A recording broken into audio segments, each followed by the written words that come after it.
भाग्य और कर्म की कहानी। दोस्तों, बहुत से लोगों का एक सवाल रहता है कि भाग्य बड़ा होता है या फिर कर्म, क्योंकि कुछ लोग अपना कर्म करते हैं और कुछ लोग अपने भाग्य के भरोसे रहते हैं। तो आज हम आपको इस कहानी के माध्यम से बताने वाले हैं कर्म और भाग्य की असली सच्चाई, इसलिए वीडियो को पूरा लास्ट तक जरूर देखें। बहुत समय की बात है, एक जंगल में एक महात्मा रहते थे और उसके दोनों ओर अलग अलग राजाओं का राज्य था। दोनों राजा उस महात्मा को अपना गुरु मानते थे। उसी जंगल के बीचों बीच एक नदी बहती थी।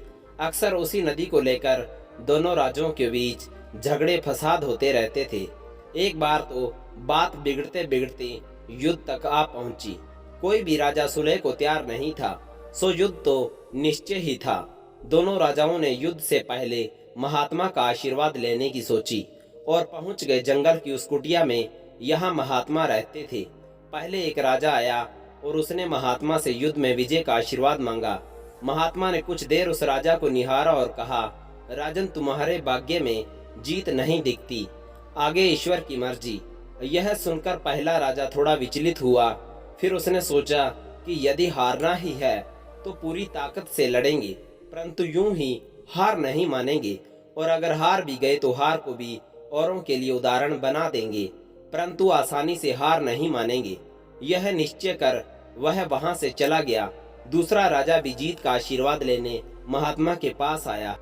उनके पैर छुए और विजय श्री का आशीर्वाद मांगा। महात्मा ने उसे भी कुछ देर निहारा और कहा कि बेटा, भाग्य तो तुम्हारे साथ ही है। यह सुनकर राजा तो खुशी से भर गया और वापस जाकर निश्चिंत हो गया, जैसे कि उसने युद्ध तो जीत ही लिया है। अंत युद्ध का दिन आया। दोनों सेना एक दूसरे के आमने सामने थी और युद्ध का बिगुल बज गया। युद्ध प्रारंभ हो चुका था। एक तरफ की सेना यह सोचकर लड़ रही थी कि चाहे किस्मत में हार हो, पर हम हार नहीं मानेंगे, हम अपना सर्वश्रेष्ठ कोशिश करेंगे, अपना सर्वस्व झोंक देंगे। और वहीं दूसरी तरफ की सेना एक निश्चित मानसिकता के साथ लड़ रही थी कि जीतना तो हमें ही है, तो घबराना कैसा।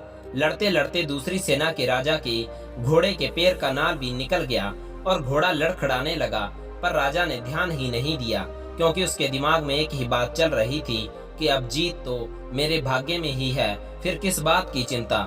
कुछ ही क्षण बाद दूसरे राजा का घोड़ा लड़खड़ाकर गिर गया, जिससे राजा भी जमीन पे गिर पड़ा और घायल हो गया और वह दुश्मनों के बीच घिर गया। पहले राजा के सैनिकों ने उसे बंधक बना लिया एवं उसे अपने राजा को सौंप दिया। युद्ध का निर्णय हो चुका था। युद्ध का परिणाम बिल्कुल महात्मा की भविष्यवाणी के उल्ट था। निर्णय के बाद महात्मा भी वहां आ पहुंचे। अब दोनों राजाओं को बड़ी जिज्ञासा थी कि आखिर भाग्य का लिखा बदल कैसे गया। दोनों ने महात्मा से प्रश्न किया कि गुरुवर, आखिर यह कैसे संभव हुआ। महात्मा ने मुस्कुराते हुए उत्तर दिया, राजन, भाग्य नहीं बदला, वो बिल्कुल अपनी जगह सही है, पर तुम लोग बदल गए हो। उन्होंने विजेता राजा की ओर इशारा करते हुए कहा कि अब आपको ही देखो राजन, आपने संभावित हार के बारे में सुनकर दिन रात एक कर दिया। सब कुछ भूलकर आप जबरदस्त तैयारी में जुट गए, यह सोचकर कि परिणाम चाहे जो भी हो, पर हार नहीं मानूंगा। खुद हर बात का ख्याल रखा, खुद ही हर रणनीति बनाई, जबकि पहले आपकी योजना सेनापति के भरोसे युद्ध लड़ने की थी।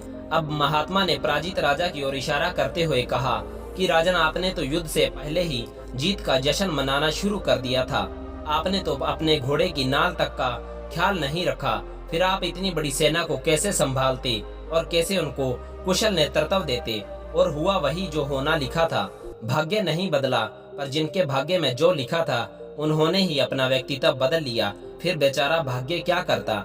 दोस्तों, हमें इस कहानी से यह सीख मिलती है कि हम भाग्य के अधीन नहीं हैं, हम तो सवे भाग्य के निर्माता हैं। यह सत्य है कि भाग्य भी उन लोगों का साथ देता है जो कर्म करते हैं। ऐसा ही जिंदगी में समझे, हम जिस भी क्षेत्र में हों, स्तर पर हों, अपना कर्म करते रहें बिना फल की चिंता किए। तो दोस्तों, आशा करता हूँ इस कहानी से आपको जरूर कुछ न कुछ सीखने को मिला होगा। तो प्लीज वीडियो को लाइक और चैनल को सब्सक्राइब करना न भूलें। वीडियो देखने के लिए आपका बहुत बहुत धन्यवाद।